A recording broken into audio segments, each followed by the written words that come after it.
Welcome to another episode of the Black Excellence Club podcast. My name is Security and I am the host, and I am on a journey from unknown to unforgettable. And today I have a special guest with me all the way from the UK. I'm going to let her introduce herself. So tell us who you are. Hi everyone, this is Poulami. I'm the founder of Bombay. We are creating a B2B data transparency platform for responsible sourcing.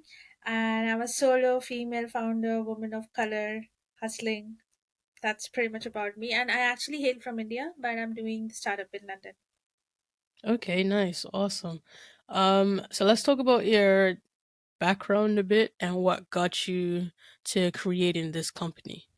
What was the idea or the concept behind your Yeah, startup? so it's a long story, but then to cut it short, I actually have a background in MSc Environmental Policy. I did that from London School of Economics, and I worked a bit in policy, and then I wanted to jump straight into startups. I had no clue about startup world, but then it was really fascinating, and I always wanted to start my own company. It was during the pandemic. We actually had a startup Etsy like marketplace, but then we were not dealing with individual creators. Our sellers were mainly small and medium enterprises, SME manufacturers, and small scale sellers. So it was during the pandemic.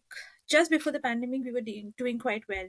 So we were selling it all over the world. We were growing at 30% MOM, and I was looking to raise money because while being bootstrapped, we were doing pretty well. Pandemic happened, and that was the turning point because that was the time when a there was lockdown. B everything was in a mess, and a lot of buyers were buying in bulk, and most of these manufacturers were like going ahead and making endless like weird things like masks, and they wanted to sell it across, or like they were being cash strapped. Like it was a total chaos. And pandemic, like that was a time when I realized like how messy and broken the supply chain is, and how Hmm. there are too many middlemen involved, and it's absolutely unstructured. Like for example, there was one company which wanted to buy a lot of fabric from one of our sellers, but then they were based in Manchester. They got in touch with somebody in Dubai who was one of the middlemen. That man sent us a document, then there would have been checks, and then that man did not have any proper credentials in place. Like it was weird, it was messy. And I was talking to the brand. I was like, why are you involving this guy? And then the brand was like, what do we do? Because we had so many counterfeit products when we tried one particular marketplace, which is extremely huge. And I don't, of course, want to name that here. So Hmm. yeah, so that was basically like one of the turning points, I would say. And then we kind of researched. I took a pause, spoke to a lot of manufacturers, spoke to a lot of brands, and then got it into this. Okay. So what is the reason, like, what's the reason behind the name Bombway? That's interesting. It's actually something which I started off in my previous startup. I did not change the brand name at all. I'm from Bombay, Okay. and the that was one of the inspirations, and also because Bombay is a very multicultural, multilinguistic city. Hmm. It's not homogeneous as such, and I always believed in diversity. And I my main ethos were about the fact that the team has to be diverse, and we will be also serving the diverse communities and the diverse world. So yeah, celebrating diversity, you could say one of the reasons why it's called as Bombay. Okay. So where would you say you are within your business now? So we are still in early stage, but then we have Okay. like a lot of manufacturers. So we have 1,000 manufacturers on board. We have 200 brands in our kitty. These brands are exact like buyers, especially. We have partnered with legal firms to make data transparency more, I would say, solid or more concrete. And in Hmm. data transparency, we are exactly right now focusing on labor transparency and human rights. We are not looking at the entire supply chain at this point in time because we are small. So our main focus is towards the fact that the suppliers or the manufacturers do not have sweatshops, they have their licenses in place, they're not including child labor, and so on and so forth. We have a small team, and it's diverse. We have a tech lead who is from London. We have somebody who has worked with UN, and UK Trade Department. She leads the impact special. She's our impact specialist. She maps the impact and measures that. So, and we have good backers. So we have, like, in fact, Kevin is one of our backers from Diversity X, and one of my first angels. He also has a very good B2B commerce company based in South Asia. He worked with big firms like PayPal in San Francisco way back in 2007 or 8. Like, he's one of our backers. So yeah, in a way it's small, but then we are doing good work, and then we have certain things in place at Okay. the moment. So just to clarify, I think I may have missed something. What exactly is it that your company does? Because you're mentioning manufacturers and then the suppliers and different things like that. So what exactly is it that you're doing again? So in simple words, if you know Crunchbase, if you're aware of Crunchbase, so it's No. like a Crunchbase. Okay, so it's like a platform of, like, it provides information to a buyer or a Mm-hmm. brand. So say I'm a brand, and I have Mm-hmm. my own set of suppliers, or I'm looking for new suppliers or new manufacturers for either sourcing, or, like, let's say, outsourcing my production, whatever it is. It could be any of the things, but I'm Mm-hmm. looking out for new manufacturers or suppliers. Now, I do not it's extremely messy when I'm trying to do it online. It's time consuming, and it's unstructured, like nothing is in place. But at the same time, my reputation is of extreme importance, because consumers these days are aware, and I do not want to deal with anything which is sloppy and, not so good. Because I Mm-hmm. know if I'm doing that, my brand is going to go down, even if I'm extremely small, even if I'm mid-sized, or even if I'm big. So what I'm looking at, so when I'm trying to scout suppliers, there are certain things which are of extreme importance to me, and that is, a, where they're based, country of origin. Do they have licenses? Are they paying their taxes on time? Or do they have lawsuits? How about the labor wages, or, like, how the suppliers comply with those things? Like, are they paying well, better wages to their workers?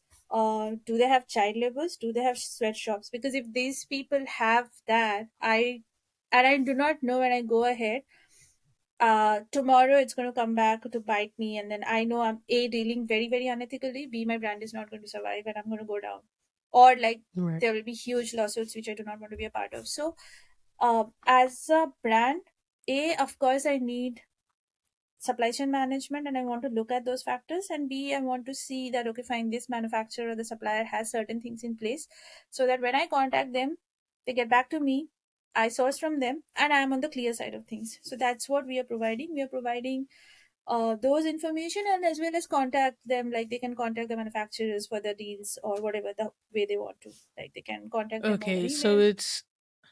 so it's similar to like Alibaba. If I think that's what I know. It's almost. No, no, not really. Alibaba is more like, so you actually do the transactions on Alibaba. You're giving the orders Mm-hmm. on Alibaba. Here you're maintaining the supply chain. It's more like, if you do not know Crunchbase, like Glassdoor maybe, uh, or it's like, say, an Excel sheet with information, and you are maintaining your Okay. supply chain. Yeah. So So you're it's not like maintaining the information versus information. Yeah. yeah, Yeah. maintaining the information versus people Yeah. coming to place the orders.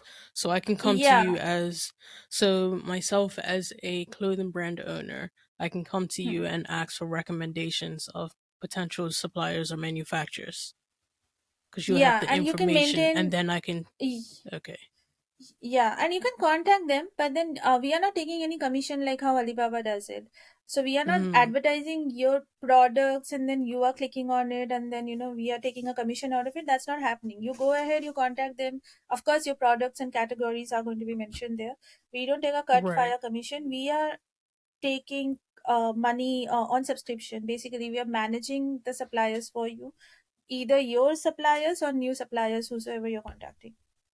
Okay, I see what you mean. So I come to you to find the supplier, then I speak to them separately and continue. Yeah, like I'm yellow just trying to make pages, sure let's I'm say, but understanding. then yeah, like yellow pages, let's say. And Hmm. yellow pages, if you know about yellow pages, so it's like say Yeah. yellow pages, but then we are maintaining the database for you. We are maintaining your Okay. suppliers. We are Just maintaining, maintaining the yeah, data. yeah, yeah. Okay. All right. Now I understand what you're doing. Sorry about that. Um, so what made you come up with this idea to create this sort of platform to maintain this information?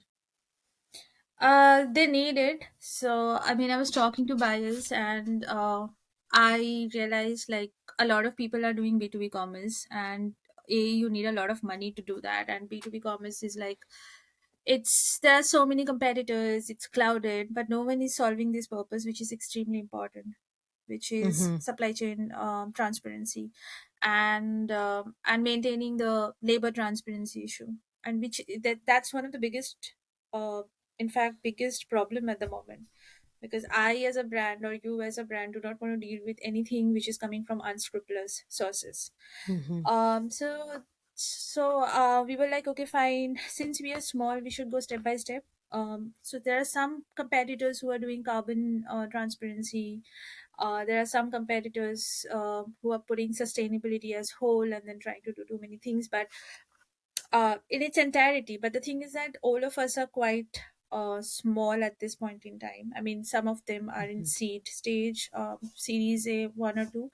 Uh, the most important thing which we are trying to solve, we are not preaching that we are trying to solve entire sustainability at one go, because we won't be able to do that. We will fall flat in our faces. That's not possible. We are small. We know what are limitations, and we know where things, what we can do and what we cannot do. So after speaking to brands, like I spoke to a lot of them in Europe, some brands in US, spoke to a lot of manufacturers in South Asia, UK, Turkey, and then this is something which people want. Like this is something which brands want, and I'm just trying to solve what our customers want, and we're testing Mm-hmm. it, and then we're seeing some good results. So let's see. Yeah. Okay. So how long have you had this business? So it's not like this is a pivot in a way, because earlier we were trying to get onto the reviews more, like something like Trustpilot, and we were trying to do that. It's like a pivot.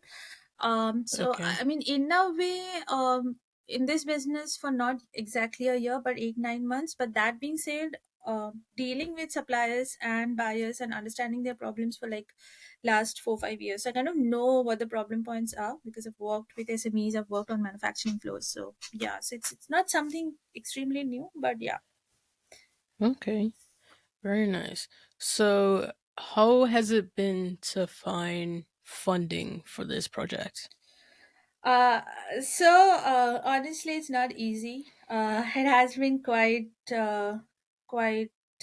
grilling. I was just trying to find a very nice word to put it across, but then no, it was tough. It Mm-hmm. has been quite challenging. And it's also all the more challenging because I was in India during the pandemic, and I studied in London a couple of years back, and then I came back to the city. So you had like it has been extremely challenging in a way because I had to kind of constantly go and show up in all of the social events, be it networking, and pitch Mm-hmm. events. So, I mean, I do not know how easy or difficult it is for others. What I'm hearing, it is definitely indeed very difficult for everybody else. But then, if you are a local, it's still a little easier for you to perhaps close the amount a little faster if you're like so active in all those networking events. If you Mm-hmm. are from outside, it takes a little more. And okay, fine, let's be honest, it's hard for a female founder to raise money irrespective of color. It's Mm-hmm. extremely hard, and especially if you're a solo founder, people don't take you very seriously. Some people do, Okay. and you need a lot of people to support you and help you. So Yeah. minuscule people are going to take you seriously, others are going to say things which are not relevant for the stage we are in. Like for angel investments, we know how it works, but people sometimes think that you're dumb, or like they sometimes think that you're too nice, or sometimes they think that you won't be able to do it. So it's a Mm-hmm. constant battle. You have to prove yourself. Okay. Yeah. So what would you say some of the challenges you faced as a woman of color, starting doing a startup and raising funding? Uh, I would say, I mean, I don't know about being a woman of color, but then, I mean, because in home country, like back home, also I did face challenges.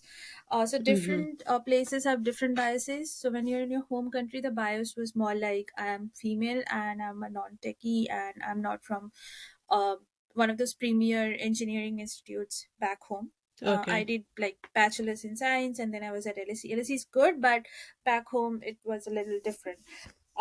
Here Mm. the challenges which I am facing, of course, like it's because my accent it's a little different. I think I'm not sure. It could be my perception. I do not know, but it's different when it comes to so what males bond over drinks, and that's how they used to close funds at least couple of years back. You're getting Mm-hmm. drunk, you're getting sloshed, and you're doing that. We don't have that level playing field. We are not going to go and get drunk, and we are not going to drink like till 12 a.m. Our safety, we are thinking about so many things. So a, of course, like you're not getting that thing in place. B, it gives them the confidence. That's what I have realized. Like if you have a team where you have these alpha males, all Mm-hmm. white, or like even males of color but then from like pedigree backgrounds, uh good Yeah. looking chisel face pedigree backgrounds, and so you see those things, and then and that's how the perception is. It's really hard for a female to get the funds in place. Even there are times when females don't support females in the funding world. They Yeah. I prefer can see a that. mixed team or all males team. Sometimes they won't Mm. say it, but that's what happens, and that's what has been happening. But Okay. yeah, but I would say like keep on doing, because there are some who would.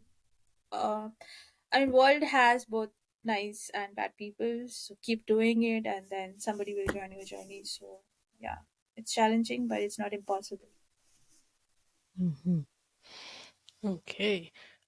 So tell us a little more about what you're doing, I guess. What else is there to say about what you're doing? What I'm doing in the sense like what I'm doing with Bombay or what I'm doing with fundraising. Let's go for both because I feel like what you're doing within your business may be different from what you're doing to earn funding. At least that's Yeah, my yeah. perception. You're right about that completely. Fundraising is often a very time consuming, gut wrenching, full time sort of a thing. But Hmm. then I'm trying to also build a business because I honestly don't think I have so much time to completely, like, fully 100% go for fundraising, though everybody recommended me that. What I'm doing, I'm still at a better place suddenly, I would say, because last couple of months were extremely challenging. So we sailed through, we sort of turned things around, and we started getting checks for the round. Touchwood.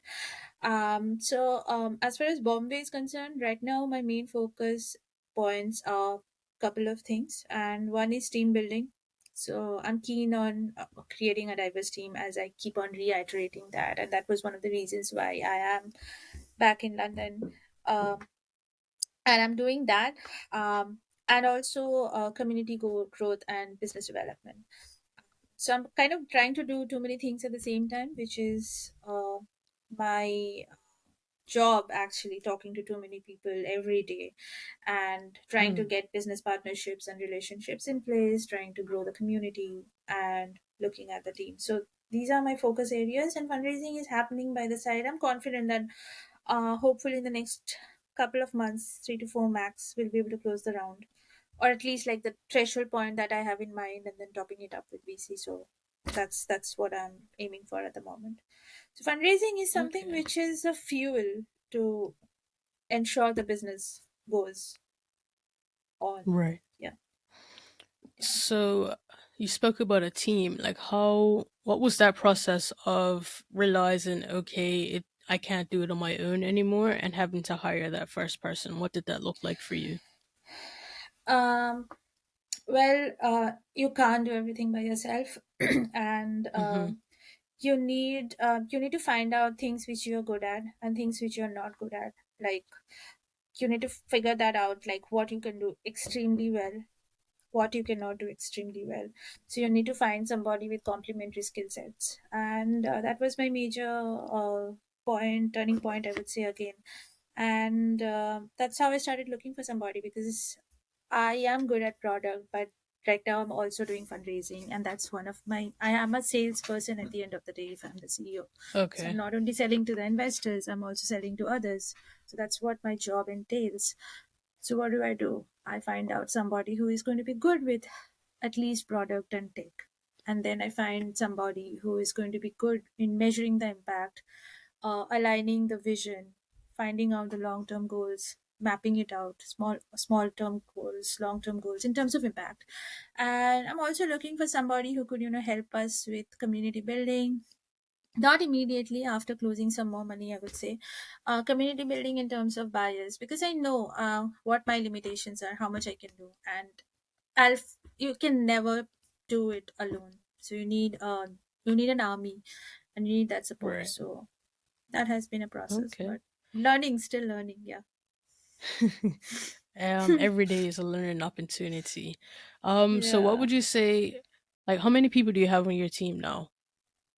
So right now we have like three in main roles and two to three interns, like three interns. So six, Okay. I would say. Okay. And are you okay with sharing numbers with the audience or no? Not immediately, because I'm still like sort of trying to close the round. So not immediately, like a pre-seed early stage round. Okay. All right. Yeah. Okay. Is there anything that we haven't discussed that you'd like to discuss? Yeah, I would want to know more about the fact that, about the podcast, and especially like how you're impacting, who your audiences are, these Gen Zs. Like, if I can contribute in any way, if I can help in any way, I'll be more than happy. Okay, so as I mentioned earlier, I started like I don't think I told you why I started the podcast, but I started the podcast because I was looking to learn about investing, finance, business, and just get ahead in life in general. And I noticed that I wasn't learning from anyone that looked like me. I was always learning from a white man, and I was like, well, this needs to change. How can I facilitate a change? And then I came up with this page called the Black Excellence Club as a way to earn money on Instagram. It epically failed, but then I had to stop and think. You came up with this name for a reason, but what is that reason? So ultimately, it came back to, well, you have the name, how can you start learning new things yourself with melanated people? So, and then I just came Hmm. up, well, why don't I just start a podcast? Because then that way I get to sit and talk to someone for at least 30 minutes. I get 30 minutes of their time and I get to learn for 30 minutes. And whoever's listening gets to learn something for 30 minutes. So that's basically how I came up with the podcast. And so far, I've had a lot of people from different backgrounds, and I've been thankful for everyone that has donated their time to sit and have a chat with me. And thank you again for joining me today. I do appreciate it. Um, No, but yeah, my pleasure, absolutely. it's Yeah. just a way to bridge the gap of information because now I believe you're the first person that I've had that's a founder of a company. And you've spoken about how you had to fundraise and things like that. So if there's anyone out there that's listening that wants to create a company and they need to figure out how to fundraise, they just learned something that they can use. You know what I mean? I So want to add here, which is I spoke to somebody from my university. She graduated long before me. She is a black founder, female founder from the US. And she was telling me when she went to fundraise for her startup, she's doing well now. I can connect you with her later. So okay. when she went to fundraise for her startup, uh, and she thought her friends and family had money, her family had money, and she realized as a black woman founder, then she realized how economically deprived, the community has been, because she was like, people wanted to help her but they didn't have money. Thankfully LSE Mm, friends helped her, like they gave her the money, and fundraising had been excruciatingly difficult for her. So she started, mm, funding the business through checks, like revenue, and friends helped her, because she said every investor she was talking to, white, non-white, mostly white, but non-white as well, they were asking her for weekly projections of finances, which is absurd, because you at a early yeah. stage you do not give such sort of projections. So yeah, so that's what she was saying, and how I mean, she's very inspirational, so I'm definitely going to recommend her to you, and to the Okay, audience. I thank think you. she'll be quite helpful, but it's not easy. That's the whole mood, but you still do it. Exactly. It's Yeah, not easy in any walk of life, and I'm just yeah, trying to help people to learn, yeah, So yeah. yeah, that's basically how the podcast started, how it's going, and yeah, we're pushing on 40 episodes now, so 40 weeks in, so almost a full year when I think about it. Mercy, 12 more weeks and we're a year into this, so that would be great. But yeah, I'm just going with the flow. My next goal within the podcast is to get it operating on its own versus me constantly putting my own money into it. So that would be what I have to try and figure out next. Yeah. Good luck. I think you're doing amazing. I actually checked out the site, of course, before Mhm. having this. Yeah. So Marcus had given me a very slight idea, but nothing much more about, you know. So I like the concept, and I want to see more of it on maybe LinkedIn and Spotify. I mean, Mhm. I haven't It seen should much be of on it. Spotify. I know for a Yeah. fact we are on Spotify. I may just have to search it. Or And if on I can, LinkedIn I could too. probably send you the link as well. Please do. And And on LinkedIn LinkedIn. too, I never even because thought it's about gonna LinkedIn. definitely work. Because Oh, I'm seeing all these white men doing podcasts on LinkedIn and putting it across, and so I'm definitely sure LinkedIn is gonna work. so when You you can cut say that part. LinkedIn, so what is it like? What is it that they're posting on LinkedIn? On LinkedIn, like the full So they do the episode or podcast. Yeah, clips no, or? no. So they put the clips, or sometimes they take a screenshot, or like, an image of the podcast, like if you're doing it at the studio, and then they give a little brief about the how fun the conversation was, or like what they exactly talked about. So it's like the intro with the fun part, followed by the pointers they discussed, and then they give Mm-hmm. the link of where they can, like, you can hear the entire Where you can listen podcast. to it. So either it's Spotify or somewhere else, like a web page with a link or something, embedded link or something of that, or SoundCloud. And they get a lot of hits, and they do that, like, almost I've seen people doing that every week. They post one or the other episodes, and they constantly post something on LinkedIn. I'm not very active, but I should be at least two posts a week, and that's how they get a lot of likes, and people actually go and listen to the podcasts. Okay. Yeah, Okay. So I need to get on LinkedIn. All right. Let me make yeah, sure I write that down because I know I will forget. Um, it's a very good place for sure to get those likes and a lot of plays on your. right, I'll check that out after this. Because I am in the process of stepping up my social media game and my posting consistently. My main thing is to be consistent versus what's going out at this point because you can always fall off, but if you stay consistent, people will know, okay, Yeah, something's gonna come out yeah, on this date. Let me look out for it type thing. So yeah, yeah, just working on being consistent. Let me just yeah. find my questions. Give me 1 second. Um,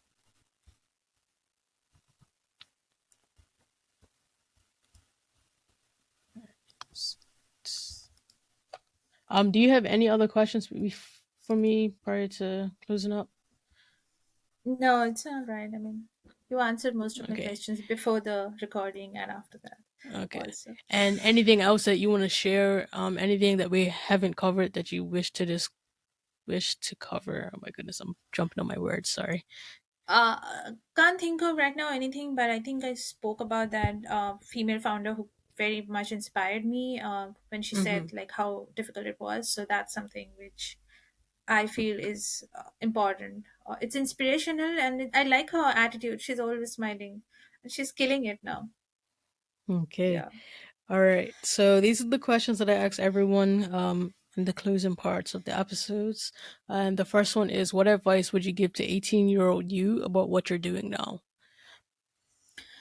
That's very interesting, and I would say explore.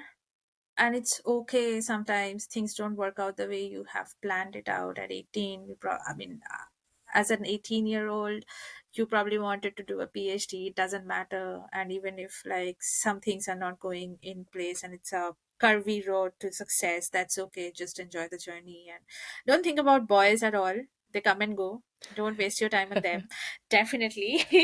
Don't cry about that college crush or things not working out with somebody in your 20s. Doesn't matter. Forget about early 20s. Doesn't matter. Forget about it. Yeah. Okay. Um, what advice would you give to our listeners on entrepreneurship? We don't do entrepreneurship because it's going to give us a lot. I mean, we do not step into it with the thought process that it's going to give us a lot of money someday. We do it Hmm. because we find a problem and we love the thrill of it. We love the thing about solving the problem. It's not an easy journey, but it's a very very extremely nice I mean, I wouldn't say nice, but then it's very consuming, and it shapes you up. So once you're an entrepreneur, you cannot go back to anything else. You'll come back to being an entrepreneur, and it's not for everybody. So if you are doing it, give your 100% irrespective of the downs, and the downs are going to be more than the highs. People see your success, people don't see what you have gone through, and those extremely difficult nights where you're crying to your bed or like crying to your mom, and then I don't know, anything of that sort. But then it's rewarding. If like it's rewarding because it shapes you as a person. It makes you a lot more patient, and it's something which makes you very very resilient. So don't get into it because you want to make it's not a like getting rich scheme sort of a thing. Get into it because if you're very passionate about solving a problem, and that's a problem that you have identified, and you're going to fall, and you might fail. That's fine. I mean, just keep going, and don't give up. Yeah. Okay. I love that you said you're solving a problem. I feel like a lot of people go into entrepreneurship thinking, "Oh, I'm gonna make all the money I can make," but really, you're only gonna make that type of money if you solve a problem. Yeah. Once you find a problem to solve, the amount that you can potentially earn is there's no number to it. So find the problem, bridge the gap, and people will always pay you. It's Yeah. it's the way that yeah, it's basically what entrepreneurship is. It's fixing a problem. I love that. So what's next for you and Bombway? So definitely taking it to the next level. Right now, that's the main focus, and we believe vision is about the fact that ethical sourcing is the only way of sourcing. So we want to get there, and right now I'm focused on closing the amount so that I can pay my tech lead. I'm not paying him. I do not want to be in that position. I can pay him well, Hmm. not like just any money. So I'm focused on nurturing my team, growing the team, and doing good business for our buyers and help them with their supply chain transparency. So these are the only things which I have in mind, and I'm like bullseye, like focus. Yeah. Okay. What would you say to your future self 5 years from now?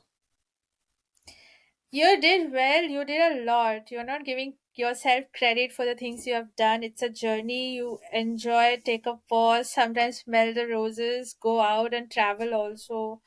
Look at the greeneries. It's a life. It's a marathon, not a sprint, as everybody says, and that's it. Mhm. You have done quite a lot. You're doing well. Just stop being so stressed most of the times. I like that. And lastly, where do you see yourself and Bombway in the next 5 years? You can answer them separately or together if you wish. At least, like as I said, we want to do good for the world. So right now we are looking mostly at UK based brands and European brands, but then we want to ensure that we're reaching to. So our categories are right now clothing industry, tea and coffee, and home accessories. We want to pan out to a couple of other industries, because this is something which is applicable in any of the supply chain, any of the industries. And 5 years down the line, we want to also ensure that we are not only looking at Europe. We are in the US. We are also in a couple of other countries back in Asia, and we are doing well. Hmm. Like it's a business which is just not for profit. It's a business with impact, and we are doing that, and we are solving that purpose, and we are ensuring that uh, the factories we work with and the supply chain that we are sort of talking about goes completely uh, bad labor and other things like that goes completely out of the box, and that's what we want to do. We want to do good for the world. Yeah. Awesome, awesome.